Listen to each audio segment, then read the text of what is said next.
Tim Davies is here, former RAF fighter pilot. Tim, very good morning to you. Yeah, good to see you, Mike. Thanks very much for joining us. Obviously a terrible, terrible accident. Lots of people, including the President, Donald Trump, saying it should never have happened. It should have been avoidable. I'm not expecting you to have the inner working knowledge of Reagan National Air Traffic Control, but everybody says it's a very tight space. It's a very small area that is a sort of a fly zone, effectively. And I'm also told that the helicopters, the military helicopters, are flying around that kind of part of the world quite a lot. But looking at the footage, it looks as though almost the helicopter's behind the plane and just kind of flies into it.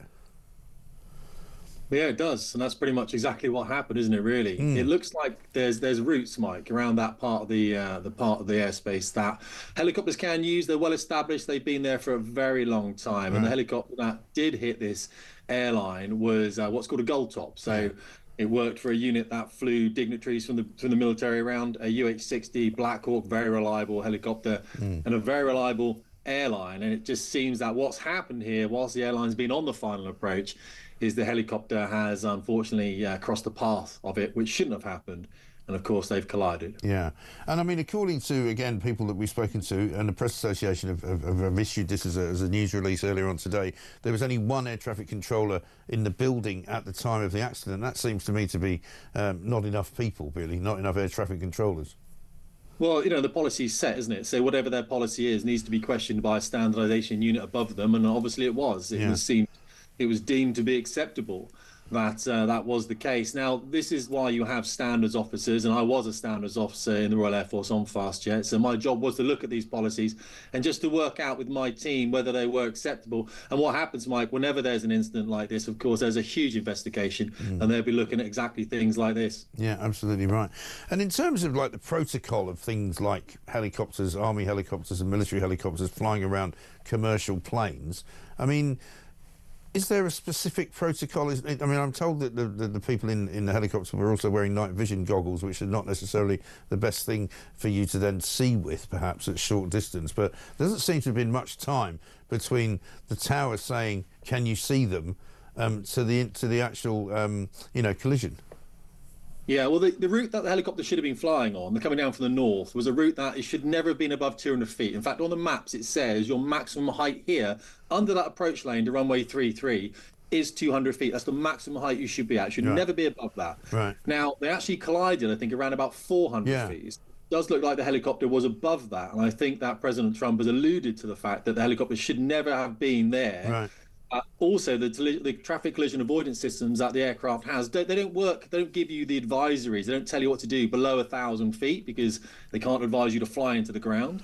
And the night vision goggles, when I was on Tornado here, I always do this the wrong way around, on Tornado there, when I was using night vision goggles, I was flying on the west coast of Scotland down at 250 feet. There's not many lights on the west coast of Scotland, but unfortunately in Washington, there's a significant amount of lights. And what you get, Mike, is the blooming, like when you see the headlights of a car coming toward you and it sort of dazzles you for a bit. That's exactly what happens with night vision goggles. So I was very surprised to hear that they were flying night vision goggles in that helicopter, because personally, you don't need to. You can fly visual at night, VFR, visual flight rules.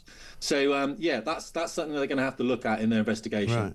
And obviously the DEI stuff that Donald Trump has talked about has caused a massive upset to an awful lot of people. They said, well, you can't say that, you don't know what the situation is. But there's no question that some of the facts that he gave out in terms of the recruitment excuse me, processes, obviously there's room for improvement, isn't there? Yeah, well, absolutely. Now, we are Englishmen, Mike, so we're not going to comment on American governmental policy, of course, and we don't expect them to comment on ours. We're respectful for each country. However, we know there's been an issue with the Federal Aviation Authority with the recruitment of DEI. I think he actually said something about a week before he came into power that there was a move to bring in people with disabilities that wouldn't necessarily be conducive with the safe conduct of aviation necessarily. Now, of course, we knew it went too far. I campaigned, as you know, against the Royal Air Force for forcing diversity, equity and inclusion into meritocratic, hierarchical organisations such as our British military. And of course, we've managed to obviously get them to backpedal on that quite significantly. But I think America is still going through that phase. And I think Trump's doing the right thing by having a look at it and working out what exactly has happened. So how bad was it in the military here then, if you say it's improved? Has it got better here, or is it in certain areas and not in others? Well, yeah, a lot of people have left that were enforcing the policy, which is good. When the military tried to recruit me back in a few months ago, and I'm still having a look at whether I do go, but I probably won't, to be fair, because we're all a little bit older now, Mike, aren't we? You know what I mean? You need sharp minds to be defending this nation. I'd say that right now. Yeah. However, the military said to me, well, there's still some people that are enforcing pronouns in bios and signature blocks and things like that, but we know where they are, Tim. You know, we know where they are. We kind of avoid them. So the people are still in the military that are obviously indoctrinated with this neo-Marxist diversity policy, we know. But hopefully, you know, we're chucking them out, because there's no place for them, Mike. There is a place for diversity within our military, but only so far as you're bringing in the absolute best people you can to defend the country. And obviously, I hope Trump gets to the bottom of this. I'm sure he will, because it can't happen again. It absolutely can't, no. Thank you very much indeed. Tim Davies, former RAF fighter pilot there, talking an awful lot of common sense as well.